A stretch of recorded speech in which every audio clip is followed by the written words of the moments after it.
Well, welcome to SPED Homeschool Conversations. We want to thank those of you who are watching us live here on our Facebook page, as well as those of you who are watching on the recorded session on Facebook, as well as those of you watching on our YouTube channel, or maybe you're listening to this on our podcast. But wherever you're at, we're just glad that you've joined us, and I'm excited to introduce our guest tonight. Her name is Amy Vickery, and she is one of the SPED Homeschool team members. And she also works with True North Academy. And I'm going to have her explain a little bit about that once we get started. But welcome, Amy. Thank you, Peggy. I'm glad to be here.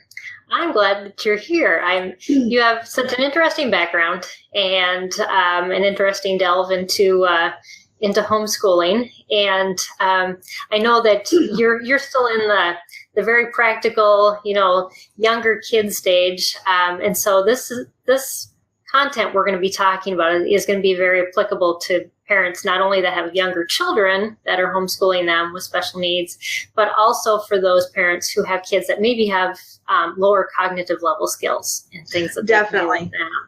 And so that's something that we haven't delved into yet on our program, and so I'm really excited about that. But I thought I would just have our audience get to know you. So if you could just do an introduction, who you are, your background, a little bit about your family, and then add in some stuff about what you do for True North and us here at SPED Homeschool, and we'll then get started into some of the Q&A and questions. And those of you who are watching can always ask questions. Just type them in on the feed as we're going, and we'll make sure that Amy can get to those while we're talking. So, all right. Well, I'm excited to be here. I started back in 2003. I graduated with my bachelor's in education and started teaching in inner city schools of Louisiana, teaching pre-K. So lots of hands-on activities.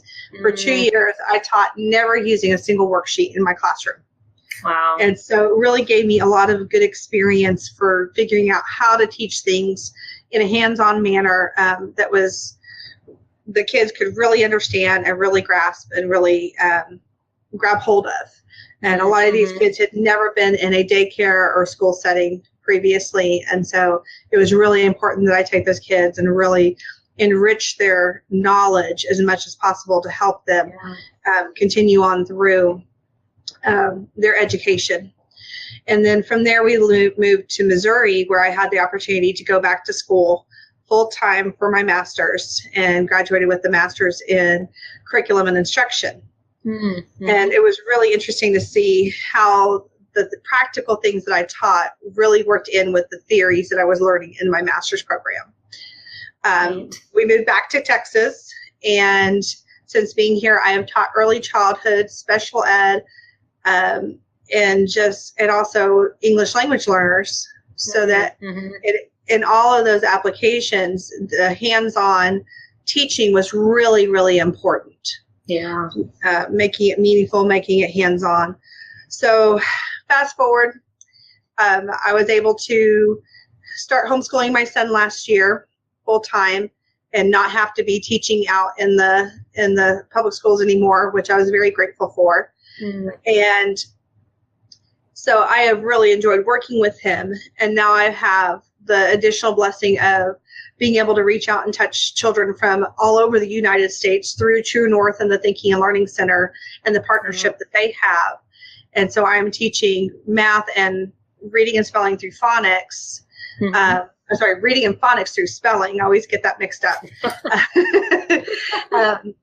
And for students that are struggling a little bit, maybe need a little bit more hands-on. And it's just been a lot of fun to take the online platform and to create a hands-on learning environment through the computer and really see how fast these kids are growing and learning using those skills and techniques. And then I'm also teaching an ASL class, and I think that's my favorite class. I have 2 girls in there that are just a blast, and we have had so much fun. And so it's just, but it's been really neat to meet all these different homeschoolers from across the United States and see the culture that is homeschooling just reflected in every single one of them.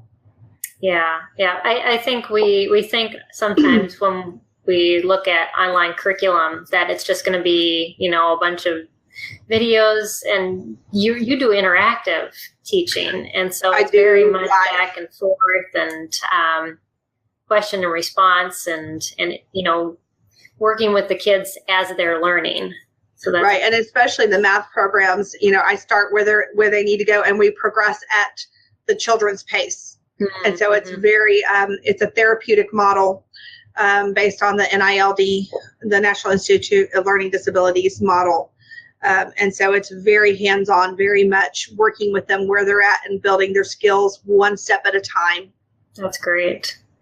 Yeah. And so for parents that, either don't want to teach that, or they don't feel like they're equipped enough or excited enough. I know I've talked to people that I've interviewed in the past, and they're like, I just can't get excited about math, but I want my child to be excited about math. And so, to be able to have someone that can be excited for your child in the subjects that you just probably can't just get enough excitement for, and especially if it's something that that they might be gifted at. That's a great advantage to be able to bring that into your home and not even have to leave. Because I know sometimes that's hard when you got multiple kids and you're running all around. Yes. Well, and one of the things I'm learning myself is that, creating a team to help you with your homeschool day, it can be really beneficial, because having to work right now and homeschool has been a challenge for me. And so I've been utilizing my therapist and being like, hey, you want to do a science activity? And saying, hey, I checked my science box this week. And, sister-in-law, you want to do the phonics worksheets for the days that you have him? Great. Here's his homework. He can do it with your kids. And so, utilizing that team and those resources that I have, there's been days that my dad has stepped in and done math with him because he was giving me fits. And so, sometimes the kids need to change. Sometimes you need to change, and just being able to think outside that box and say, you know what, you've got Minecraft on your computer. When you go over to sister-in-law's house, why don't you do Minecraft activities with him? You can teach him history, and check, that box is done. Right. Yep. Exactly. Yeah. It is a shared thing, and it doesn't have to just be co-op. It can be anybody in your sphere of influence that can help. And that's a great perspective to put. And I think, that's what we're talking about tonight, just the advantages when we think outside the box of being able to homeschool kids with special educational needs that just can't happen when our children are in a public school setting, because just the constraints, as being a teacher, what you were able to do and what you weren't able to do, and even though you probably wanted to. It's just, you had the number of kids and you had certain things that you had to be doing in a certain timetable. So I thought I would start out, but you had given me your top 3 things that you thought were the greatest advantages. And then we're going to kind of dive into the hands-on specific stuff for different areas of homeschooling. But overarching, what are your top 3 for the ultimate advantages of homeschooling a child who has special needs? The one thing that really has drawn me towards homeschooling and continuing to homeschool and has made me just really determined to continue on is that I get to teach to my son's strengths. I get to take his strengths and further those strengths. I don't have to hold him back because of the rest of the class. So his strengths, he gets to take off on those strengths and he gets to really soar. But at the same time, while he's doing that, I can adjust my other teaching and support any weaknesses he has. So, for example, he's very strong in sight words. So we go on the sight words. He gets some sight words. I don't hold him back. I let him go on. But his weakness is phonics and spelling. And so I support that writing, and I support the spelling and the phonics through the programs that we do, through activities that we do, so that he's not frustrated with the phonics and spelling, and he can continue on with the reading. And so even in one subject area, you see the difference, the push and pull. Oftentimes we'll just say, our child's gifted at this subject, but you're even splitting apart language arts and saying, here's strengths and here's weaknesses. Right. So that's great. Yeah, because within a subject, they can have strengths and weaknesses of skills. Mm-hmm. Yes. So. Yeah. We've talked about that a couple interviews ago with one of the math interviews I did, and he was talking about the different types of math, and a child can be good at one type of math. We don't think of math as being types, but there are, and that too. We have a question from Jace Clark about the True North Academy. They wanted to know, is the Academy an accredited curriculum? Do you know about that? I don't know where we're at on the accreditation process. Okay. I know Lisa Deering would definitely be willing to answer that question. And Lisa, the director for that program, will be my guest next week. So definitely we'll make sure that she answers that question during our interview next week. But and we have a couple hellos here from Marie Prince. Hi. And then also, I wish I could say your name. Okay. Here's what I was telling Amy earlier. I don't sound out words. So my phonetics is not that great, but we want to welcome you too. I got the junior part. Yes, exactly. So the other thing that I really work to do with my son is I let him spend time exploring areas that he is very strong in and has a desire to explore. So he likes to spend his morning building with blocks and doing that problem solving piece. And I have seen so much growth and development by giving him that time, even if it's just 30 minutes or an hour first thing in the morning, to really work with different blocks and different materials. Some days he's working with magnetic blocks, some days it's Legos.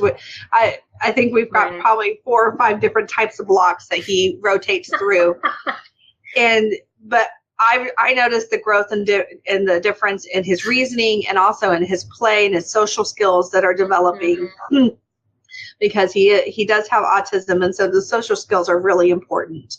Yeah.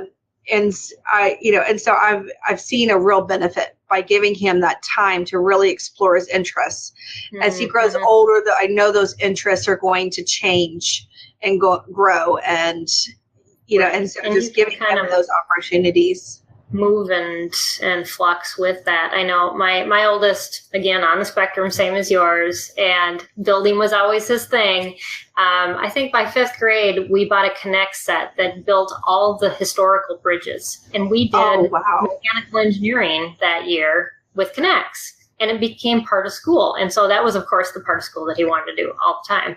But we just considered it a subject. And then, so, that is one of those things that you can just build in and make fun, but also make educational. Right.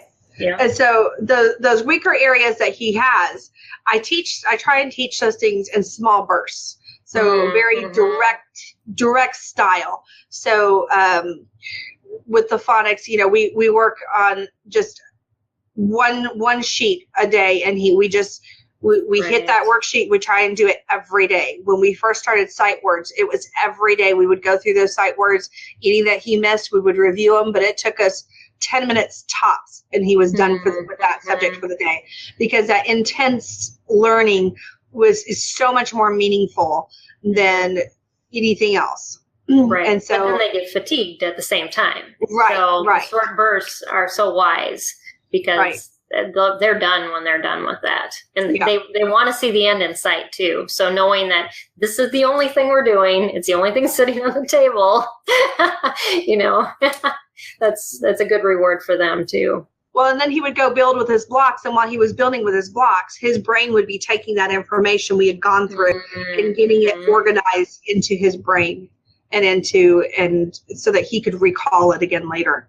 And I would see growth from day to day by doing that. An important point is that, our kids continue to process things after. And if we keep trying to shove one thing after another and not allow them that process time, that can kind of take away what we just put in. Yeah. And sometimes he even needs like a day or a week off for that brain to process, especially if he's having growth spurts or things like that. And it's so important. And because I find that when I come back to it, he's further along than when we left.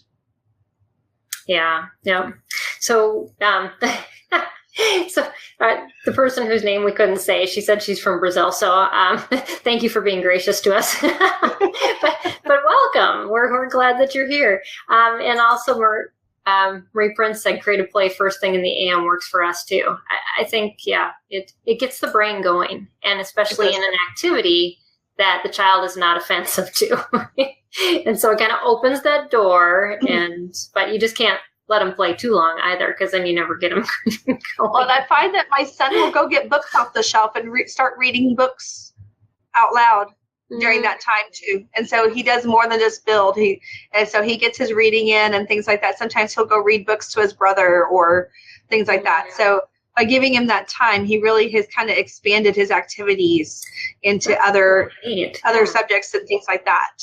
So sometimes I'll put something out intentionally, knowing that, okay, this is kind of appealing to him and it's something I want him to work on. Right. That's a great idea. So let's get into some specifics about just the advantages. I know the first area is where you were talking about structure and how you can change the structure of your homeschool to be very different than a typical school classroom, to be more conducive to teaching a child more hands-on and more multisensory. So one of the things I do when I structure the day for my son is I use a checklist. I have everything written out that I want to accomplish for that day. So if we're doing flashcards, if we're reading a book, we're going to do a math page, whatever we're going to do, it's all written down on that page. So he kind of sees what his day is going to be like as a whole.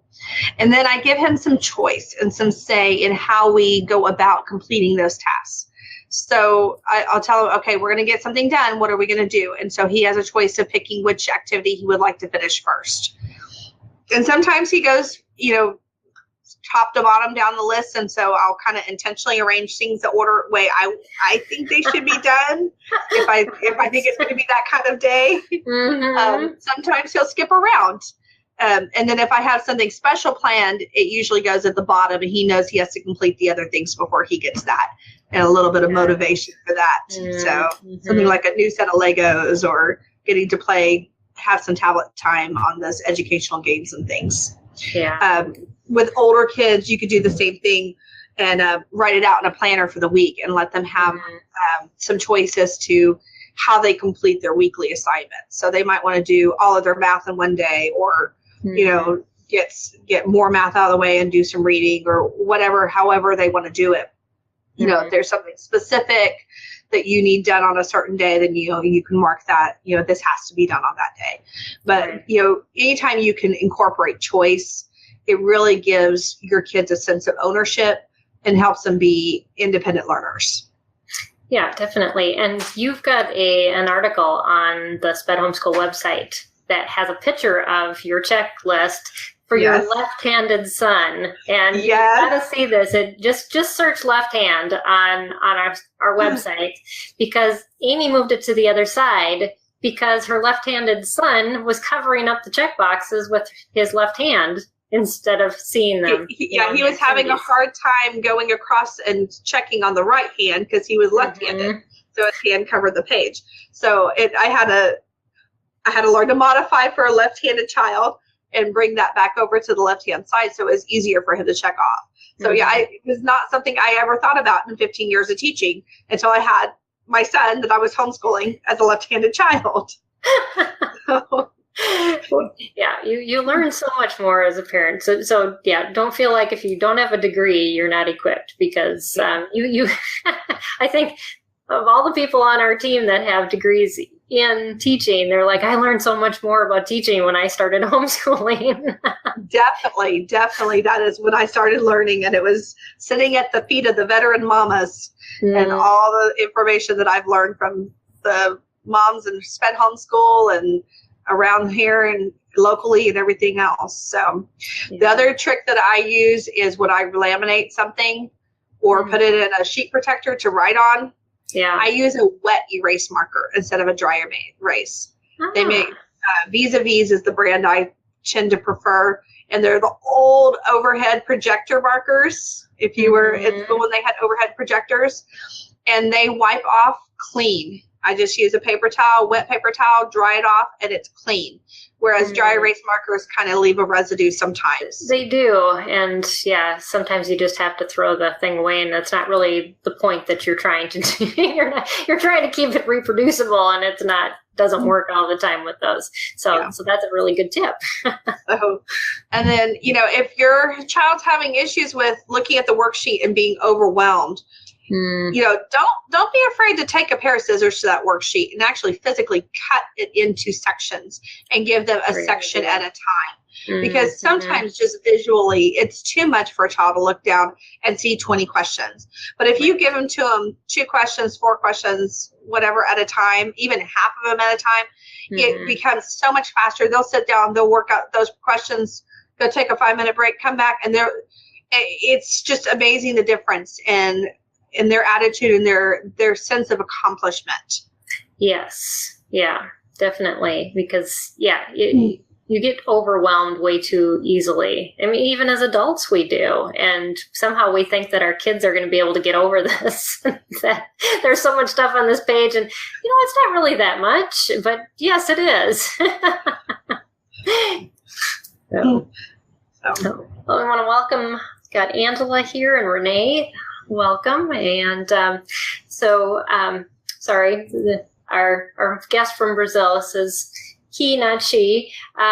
What do you think about video classes? There are some that have been well done.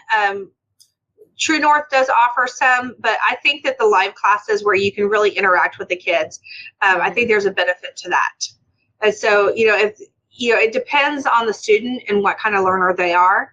If they're a visual learner, then a video class might be really effective. But if they're more of a hands-on learner, then they might need to be able to interact with the teacher and do more of a live video class as opposed to recorded. My daughter hated math that was pre-video because she felt like she had the right answer, but she typed it in just like the space was in the wrong place, and then it was wrong. And it was like defeating to her that she'd gotten it right, but it still was wrong.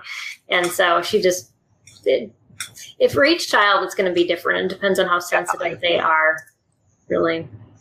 So, and I know just looking at different video curriculum programs, they are very different. So definitely take a look at them and see if it's a good fit too. Absolutely. Question. So what about motivation? So since we've moved on to, not giving them the whole thing just because that's too much too, but sometimes kids just need some motivation to get going or to keep going too. Right. So we've been having some motivational issues with math recently. So I know everyone's favorite subject. And it's not an ability thing. It's just he doesn't want to do it. He'd rather go play. And so one of the things I'll do is if there's questions that I know he knows the answers to, sometimes I'll just ask them to him orally and write the answers. Sometimes I'll ask him orally and then make him write the answers. And then, one thing that really motivates him is then I go get out, the page that has all the little bitty circle stickers. And I start putting one on each of the answers he's answered. He's like, oh, I'm getting stickers today. And so then he goes, well, here, let me answer a few more. Oh, look, you answered a few more. Here, let me put those stickers on there. Well, then he wants to do the stickers himself, which is fine with me. Because then he takes it over and he'll write an answer and put a sticker and write an answer and so he starts motivating himself. And so he does. I also have a ladybug stamp, and he really loves that ladybug stamp too. And so he'll do the same thing for the ladybug stamp, and it's cool because it's got the little one that it flips inside, so it makes noise. So so he likes the feel of it. Response. Yeah, he's got that. Yeah, exactly. So he really likes that aspect of it. For other kids that aren't motivated by that, I've seen things like a work, break type thing where even if it's you do this problem, and then you get to pick your break, whether it's 5 minutes of tablet time or 5 minutes of computer, or get to go build for however long, whatever your agreement is with them. And so and then you slowly increase it to be maybe it's 2 questions, or maybe it's a whole page down the road after they've gotten better. it's this half a page, this half, Right. whatever you can increase it to. You slowly increase the workload. But you kind of start small and build them up and you make a big deal over it when they get it the first time. So exactly. Yes. Yeah. Mm-hmm.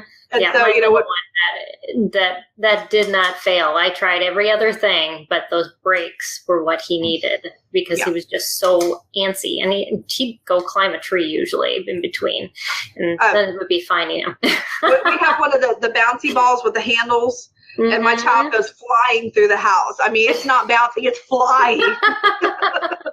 So, especially with all this rain and the icky weather we've had, he has been living on that ball. You definitely need to have some alternatives because winter's coming for those of you that are up north, and we've with rain and the heat. So it just it's variable, but those breaks are definitely needed. Yeah. So I've seen other token systems and things like that, but those visual reward systems really do help when you've got a reluctant learner, and just praising them, lots and lots of praise for every little thing.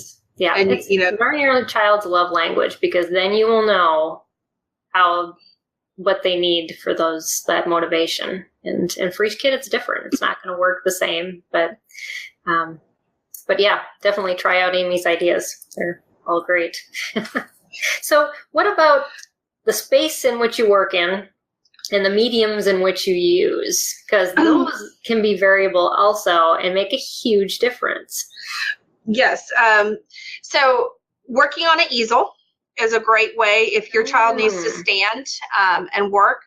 And you can either clip the paper to, or also, I was talking to our OT that comes and sees my son, and she likes it when the child holds the page with one hand and uses the other hand to write, because then you're working the muscles in both arms. Oh, yeah. And so if they're able to do that, actually having to hold the page while they're working is actually really good for building those muscles and building that strength. Mm-hmm. And so she, so I really like the idea of working either on a wall or on an easel. And sometimes that wall is a little bit bumpy, then they get some sensory.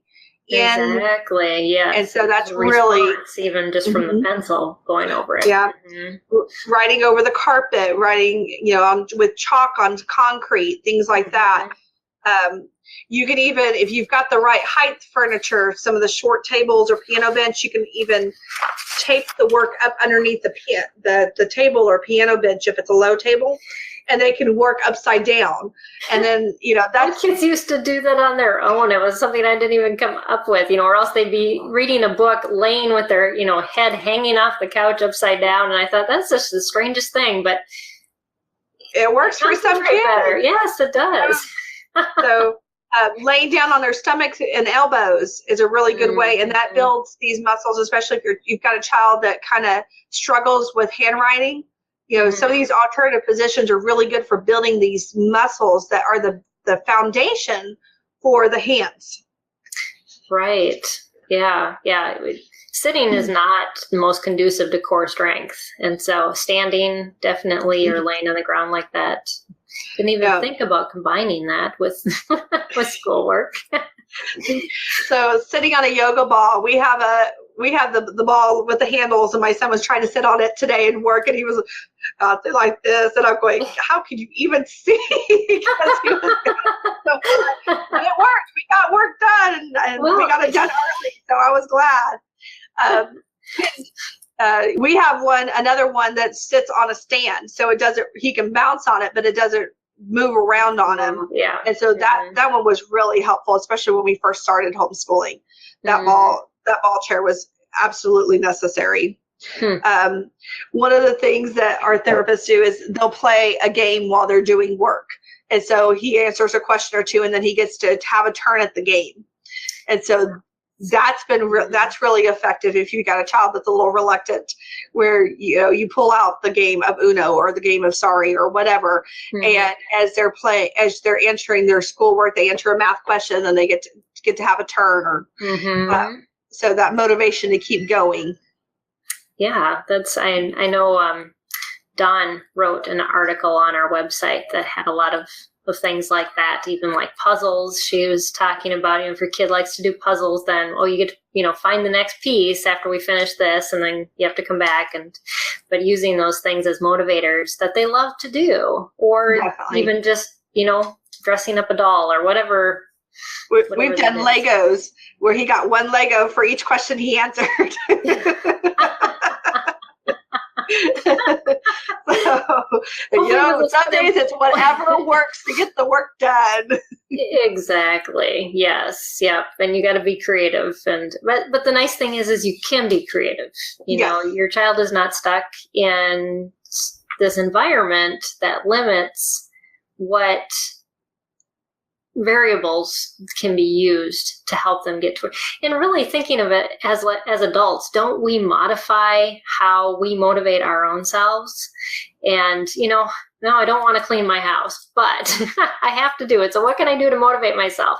Well, you find those things, whether it's music or listening to an audiobook or, talking to a friend on the phone while you're cleaning, or, something like that. But what you need to motivate you. And isn't it wonderful that your kids at a young age get to discover that, because you're discovering it with them, instead of them just being stuck in a classroom, unable to do this, and then you send them off and say, well, just figure it out. I mean, that's probably what, that's what happened in my life, and I'm sure yours too. And you kind of wondered, well, what do I do? Because I'm just so used to, doodling on a page while my teacher's talking. Yes. So, yeah. And I had another comment, and I think I lost it. There was a comment. What do you do when you simply don't understand the subject? That's a really good question.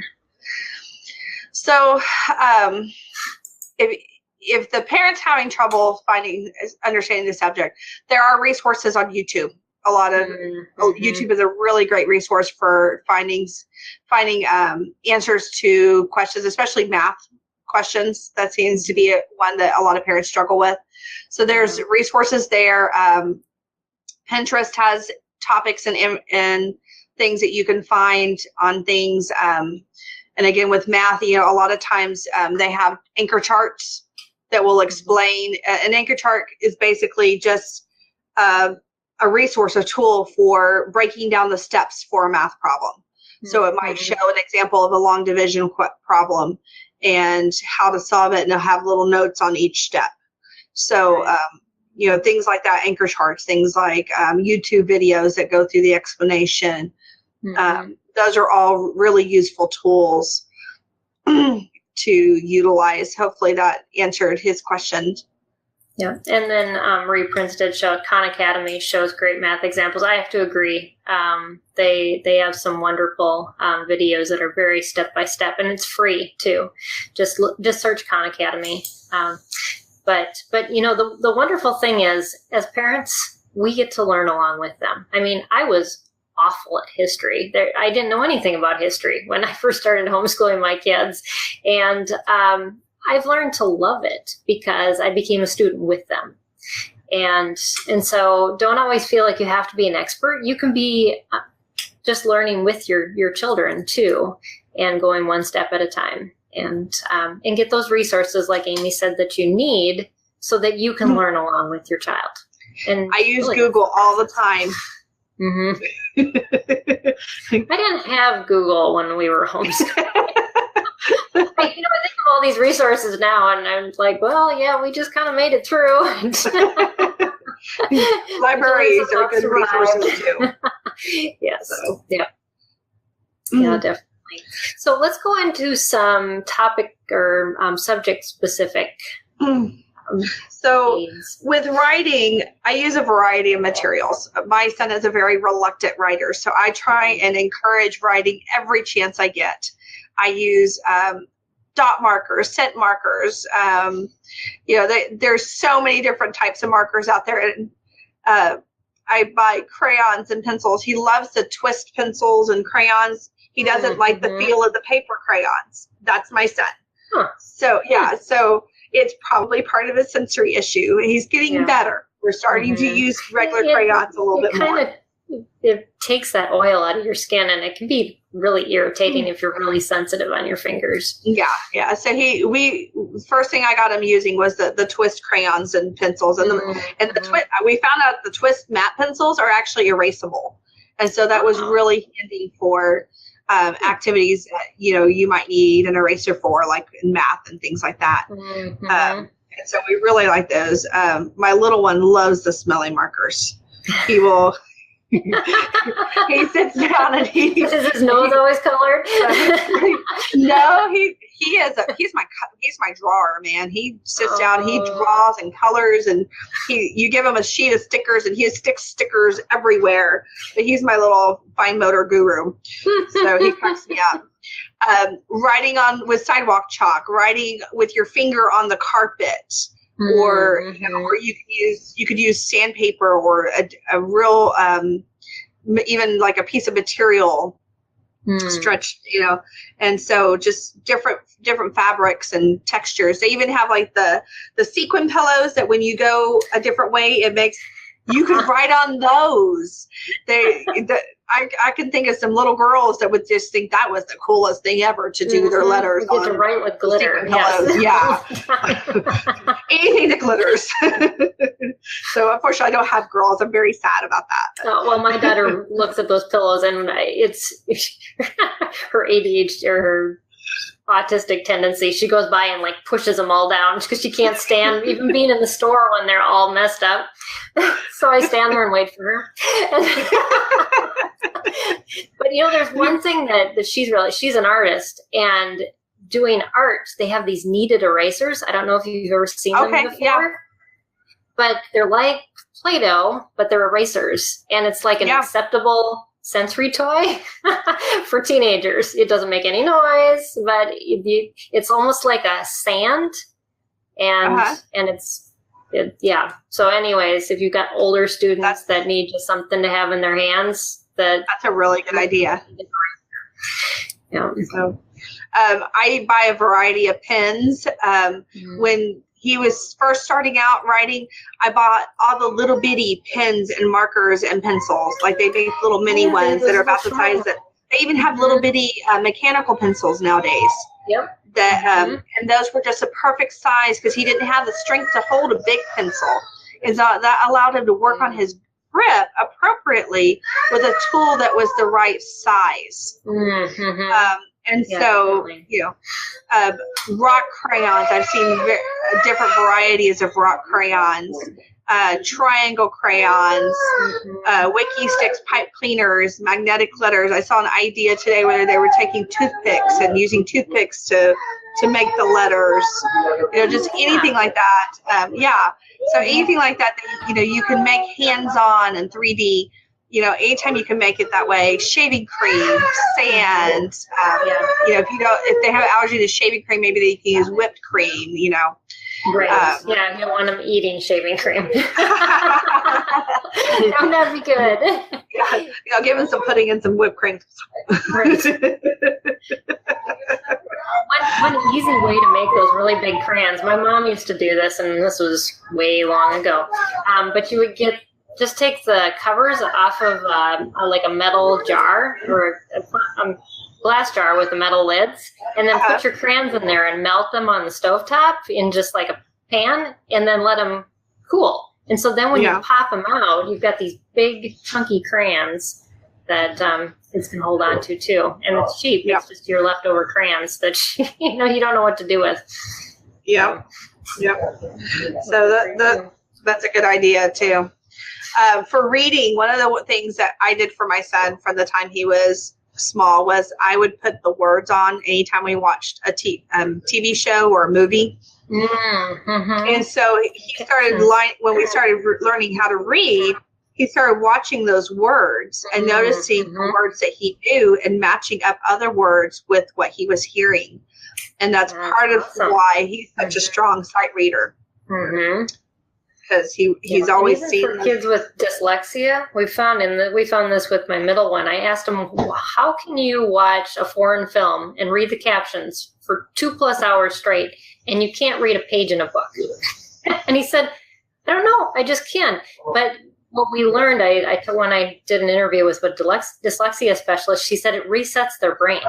And it recenters it. The pictures on the screen do that. So it actually will help them to read better if you do captions versus them just reading a sheet of paper that has no pictures on it.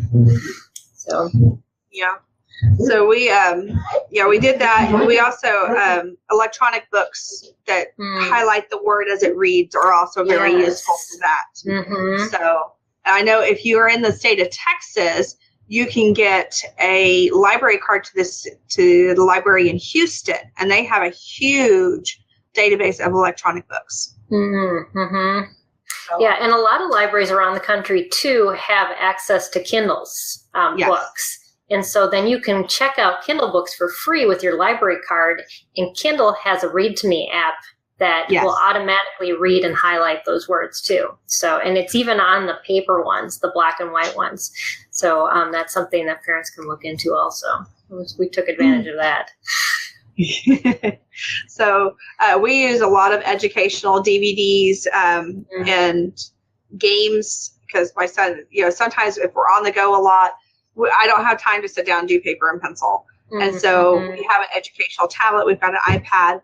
And so they explore games and activities through there. And he's picked up a lot of concepts from those things.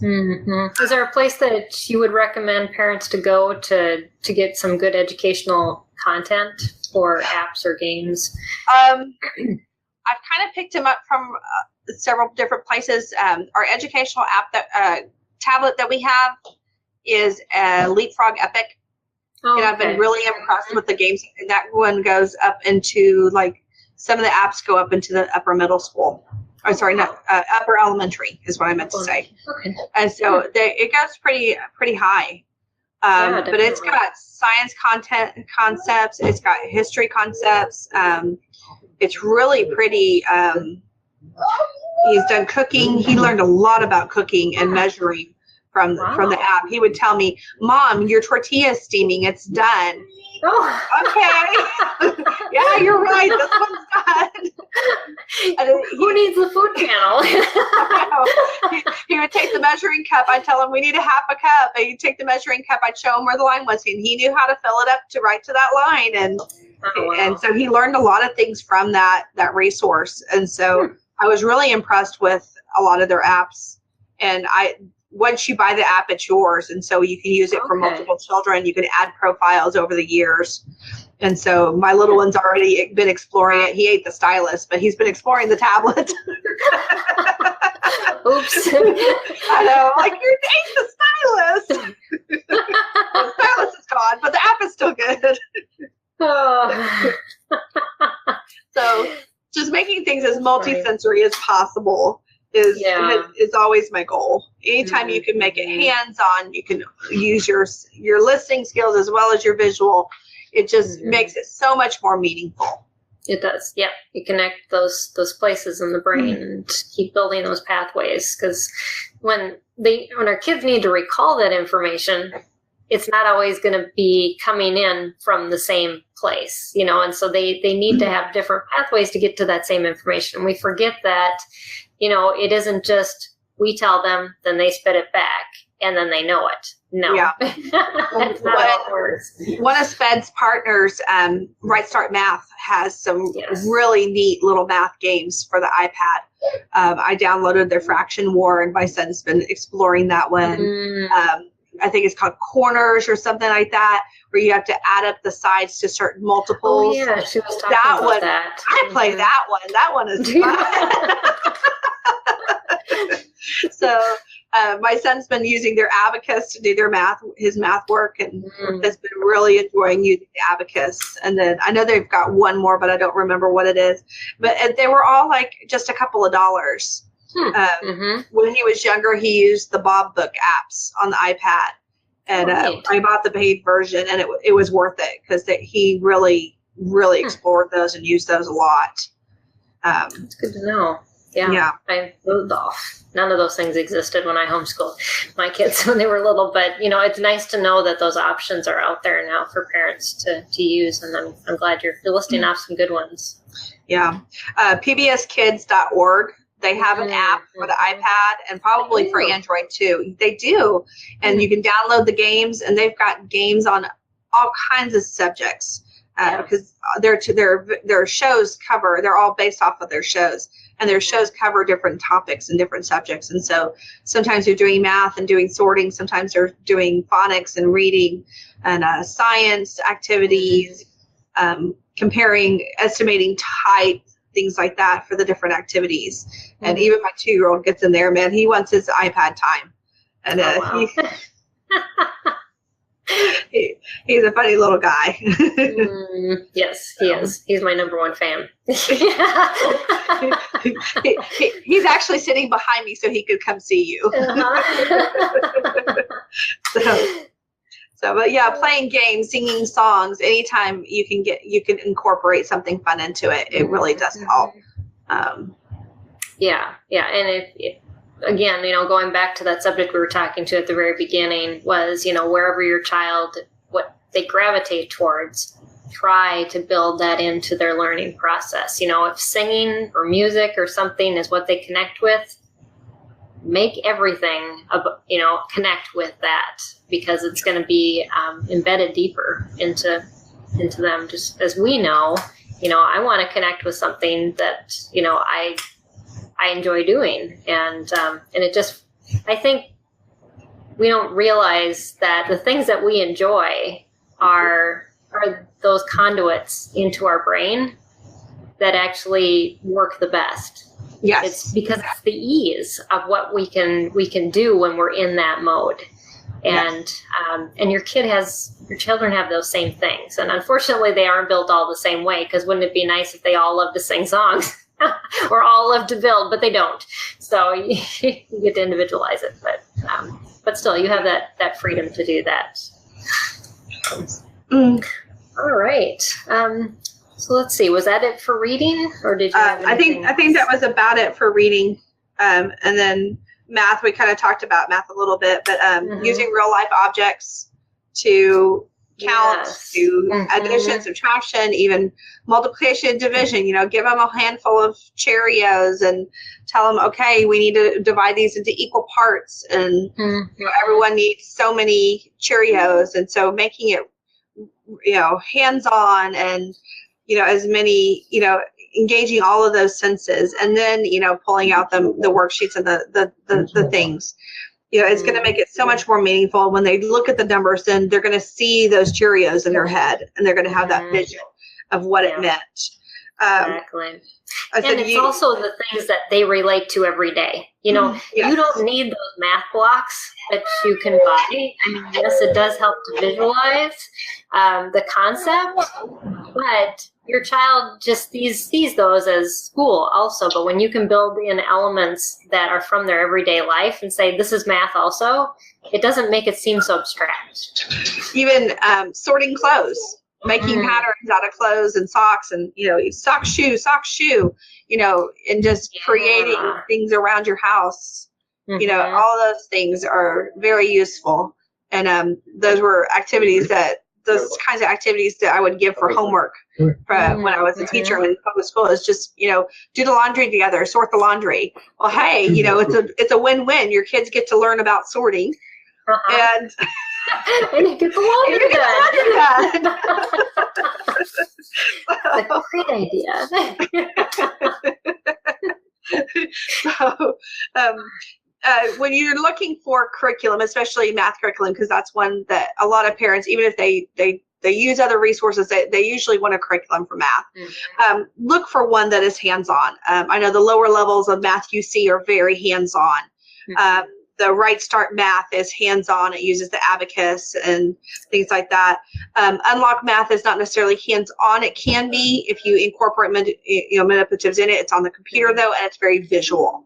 Right, and it's upper level math anyways. It's algebra and up, and so when you're getting into the abstract like that, usually your children should be able to do more theoretical conceptualizing. And I know they try to build in some applications into that program too. Yeah. So, and again, using music and games. I know Math UC on their blog has songs for all of the math facts and the skip counting. things, resources like that you can find and utilize are always beneficial. Yeah, definitely. So the last subject that we've got about 10 minutes left. This is going by fast. We're going to talk a little bit about science and social studies too. So with science and social studies, I understand, sometimes you can't go out and go on field trips out and about, especially if, you've got 6 feet of snow on the ground or whatever. So one great resource is virtual field trips. And there are free ones and there are ones that you pay for, that you go in and you explore a place through the internet, and they've got little videos that you watch and different things that you do and activities that you can do. Going to the NASA website, there's all kinds of resources from NASA and the Hubble telescope. If you've got a kid interested in science and space and those kinds of things, there's so much available to be able to see and do on their websites. I know we studied the 50 states, and I think the most exciting things my kids found, because we couldn't travel to all the 50 states, but we would pick a profession that was only done in that state. And then we watch a YouTube video on it, like cranberry harvesting. I mean, we never saw that before, but it was so cool. But yeah, of course, that would be fun. Great resource. That would be fun. That's a really good idea. I might have to borrow that one. Yeah. So anytime you can do a hands-on experiment that, it just brings it home, even if it's just kitchen experiments type thing. Yeah. Just cooking with your kids is great science, because my son was trying to rush as we were baking a cake together, and he says, I'm going to go get the water. And so he went and put water in the cup and came in and dumped it before I got to check how much water it was. Oh no. And I still don't know how much water it was, but it probably was not the right amount, because the cake was slightly off. It wasn't too bad. It was edible. So but that was a great teachable moment, and talking about, next time let's measure a little bit more carefully. Yes, because he didn't use a measuring cup. He just grabbed like a cup off the counter. It was like, 1 cup of water. I was like, well, how much of that did you put in? The whole thing? Yeah. My daughter did that with milk, and I can't remember how much more milk she added into the macaroni and cheese once. And I was like, well, can you think of a way to solve this problem? So eventually she grated enough cheese by hand to thicken the macaroni and cheese so that it was edible. So that was cheese and macaroni that night. Yeah, it was a lot of cheese, which is never a bad thing. So she since then reads the instructions much more carefully. So using living books and just those.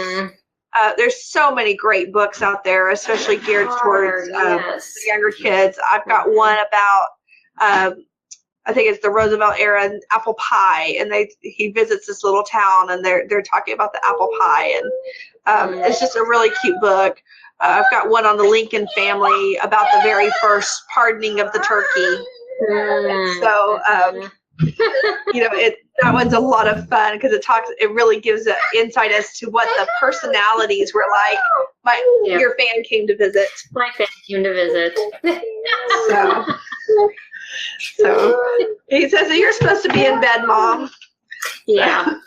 So for those of you that don't know, our team does videos each week on our close group too. So Amy's kids are used to doing videos when we don't care who's on, and the cats will come through the room, all those other things, and it's just a lot of fun. Our team is definitely a community and a family, and yeah. So and then we use a lot of puzzles. I've got solar system puzzles and different map puzzles and things like that we've bought, and just have for him to be able to utilize and put together and enjoy. Yeah, definitely. Yeah, and if you're in a group of homeschoolers that have a lot of resources, share them, because of course you don't want to be able to have to buy all of these things, but I'm sure some other homeschool families around you may have them that'll loan them out for a while. So we've done that in the past too, and that's been a great way to get things that we want to use but don't want to have to purchase or have to keep in our house for too long. When I go to the book swaps, a lot of times they've got puzzles and hands-on stuff as well as the curriculum. And so that's where I've gotten several of my things. All right. Well, we're wrapping up our time, and I wanted to make sure that we talked a little bit about True North Academy. I've got their website. I thought I would bring that up. And again, for those of you who didn't join us at the very beginning, True North Academy, and next week, Lisa Naring, who is the director for True North Academy, will be joining me. We're going to be talking about homeschool vision and mission. And Amy is an instructor for True North Academy. He does some special needs consulting for them. I do. So I sit down and go through the testing that they offer, and we can go through it and see where the strengths and weaknesses are. And it's really helpful for figuring out where your children are at and where they need to go for the year, and working on through. Sorry, it's bedtime. We're working through all of those things, coming up with goals for the year. If they need an IEP written, I can help them with writing that IEP, coming up with any accommodations and even possibly some modifications that might be needed for curriculum to be successful. And also, we had a post just a couple weeks ago that on the bottom of that, so if you look on the SPED Homeschool website and it's on the Lexile scores, at the bottom of that there's a link to the True North Academy's your comprehensive testing. Yes, for $19.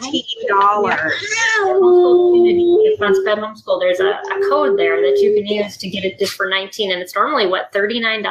Regular $39. So Lisa has gifted us that opportunity to have it for $19, and it is really, it can be taken more than once between now and June. So I'm using it with my own son. We did it at the beginning of the year to kind of see where his strengths and weaknesses were, and then I'm going to do it again a couple of times during the year to make sure we're making progress in those areas. Awesome. Yep. Great. So definitely check that out on that specific blog. It's on Lexile scoring on the SPED Homeschool website page, and that'll give you the code, the discount code. So Jay said, what a wealth of knowledge. Thank you both for sharing. Well, you are so welcome. I am just excited that Amy had time and was able to join us tonight. And this was fun. It was great information. Yes. So thank you, all of you, for joining us, and all of you that gave us comments and questions. We appreciate our audience. This broadcast is partially funded by the Learning Disabilities Foundation of America, and we thank them for that grant, and as well as viewers like you. And you can support this broadcast by donating on the SPED Homeschool website, as well as just checking out all of our other resources there, and all of our partner organizations like Amy was talking about. True North is one of our partner organizations, as well as a lot of the math programs that she mentioned. We have a lot of different curriculum providers, therapy providers, and other people that we're all coming together to try to create a community that supports special needs parents and your homeschooling efforts. So this is our end of our conversation this week, but we don't end here. We just continue the conversation in our support group on Facebook and also on our website. So make sure you join us there during the week, and I'll see you next Tuesday as I interview Lisa Naring, and we talk about teaching towards your homeschool mission and vision. Thanks, and have a good night. Bye-bye. Bye-bye. Bye.